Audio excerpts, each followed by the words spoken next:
Everyone, welcome to my channel Advanced Physio Care. মই doctor Sunita Mridha consultant ফিজিওথেৰাপিষ্ট আপোনালোকক স্বাগতম জনাইছো এডভান্স ফিজিও কেয়াৰ চেনেললৈ। আজিৰ ভিডিঅ'ত আমি এটা খুব সাধাৰণ কিন্তু অতি অশান্তি দিয়া সমস্যাৰ বিষয়ে আলোচনা কৰিম আৰু এটো হৈছে গেছৰ সমস্যা। গেছৰ সমস্যাই অনেক সময়ত দৈনন্দিন জীৱনক বহুত অশান্তি কৰি তোলে। আজিৰ এই ভিডিঅ'টোত আমি কিছুমান ঘৰুৱা পদ্ধতিৰ বিষয়ে আলোচনা কৰিম যিবোৰ কৰিলে আপুনি নিশ্চয় গেছৰ সমস্যাৰ পৰা আপোনাৰ ৰেহাই পাব। প্ৰথমতে ডিসকাস কৰি লওঁ গেছৰ সমস্যাৰ মূল কাৰণসমূহ কি কি। অনিয়মিত খাদ্য অভ্যাস, অধিক তেল মছলা জাতীয় খাদ্য খালে গেছ হয়। নেক্সট আপুনি বহু সময় খালি পেটত থাকিলেও গেছ হয় আৰু সঠিকভাৱে আপুনি যদি নাখায় অলপ অলপকৈ খায় তেনেহলেও আপোনাৰ গেছ হ'ব পাৰে। পৰ্যাপ্ত পৰিমাণে পানী নাখালেও আপোনাৰ গেছ হ'ব পাৰে। অত্যাধিক কাৰ্বনেটেড ড্ৰিংকস মানে কোল্ড ড্ৰিংকস আৰু আপোনাৰ সুৰাপান বা মদ্যপান কৰিলেও আপোনাৰ গেছ হ'ব পাৰে। নেক্সট হৈছে গেছৰ লক্ষণসমূহ। পেট ফুলা, ডেকুৰ মৰা, বুকু জ্বলা, তলপেটত ফুলা ফুলা যেন লগা, অশান্তি লগা এনেকুৱা ধৰণৰ কিছুমান সিম্পটমস দেখা দিলে গম পাব যে আপোনাৰ গেছ হৈছে। নেক্সট হৈছে আজিৰ যোনটো ভিডিঅ'ৰ টপিক হয় যে ঘৰুৱা কিছুমান পদ্ধতি যিবোৰ কৰিলে আপুনি নিশ্চয় গেছৰ পৰা ৰেহাই পাব। তাৰে ভিতৰত প্ৰথমটো হৈছে আদা। আদাত এনেকুৱা কিছুমান এনজাইম থাকে যিটোৱে আপোনাৰ পাচন ক্ৰিয়াত মানে ডাইজেশনত সহায় কৰে। তো আদা কি কৰিব,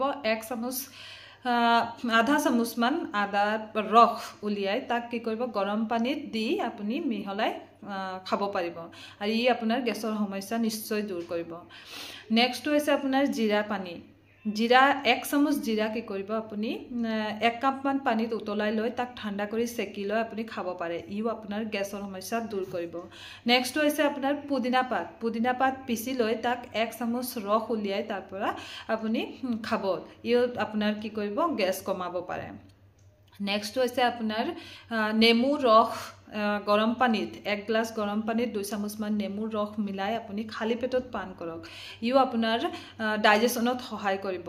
নেক্সট হৈছে আপোনাৰ ইলাচি আৰু লং একেলগে চুবাই খালেও আপোনাৰ গেছৰ সমস্যা কমে। এতিয়ালৈকে আমি 5 বিধ এনেকুৱা টেকনিকৰ কথা ক'লো যিবোৰ আপুনি একেলগত সব গুটেইখিনি নহয়, আপুনি যিকোনো এটা আপুনি এসপ্তাহ মানৰ কাৰণে দিনটোত দুবাৰকৈ কৰি চাব। যদি কৰে তেনেহলে আপুনি নিশ্চয় আৰাম পাব গেছৰ পৰা। আৰু যদি তেতিয়াও আৰাম নহয় তেনেহলে তো আপুনি ডক্টৰৰ পৰামৰ্শ ল'বই লাগিব, কিয়নো আপোনাৰ গেছৰ হোৱাৰ অকল এইখিনি কাৰণেই নহয় আৰু কিছুমান এনেকুৱা কাৰণো থাকে যিবোৰৰ কাৰণে আপোনাৰ গেছৰ সমস্যা হ'ব পাৰে। আপোনাৰ আল্ট্ৰাসাউন্ড কৰিলে আপুনি গম পাব পাৰে। তেনেহলে আপুনি এটো বেছি যদি অশান্তি হয় তেনেহলে আপুনি ডাক্তৰৰ পৰামৰ্শ ল'ব। নেক্সট হৈছে গেছৰ সমস্যা কমাবৰ বাবে খাদ্য অভ্যাসত কিছুমান আপুনি সলনি কৰক, যিবোৰ হৈছে নিয়মিত খাদ্য খাওক, একেলগে অধিক পৰিমাণে নাখাব, কফি, চকলেট আৰু মছলাদাৰ খাদ্য কম কৰক, পৰ্যাপ্ত পৰিমাণে পানী খাব আৰু একেবাৰে খালি পেটত বহু সময় নাথাকিব। আৰু দৈনিক অভ্যাসত যদি আপুনি কিছুমান অভ্যাস পালন কৰে দৈনন্দিন জীৱনত তেনেহলেও আপোনাৰ গেছৰ সমস্যা দূৰ হয়।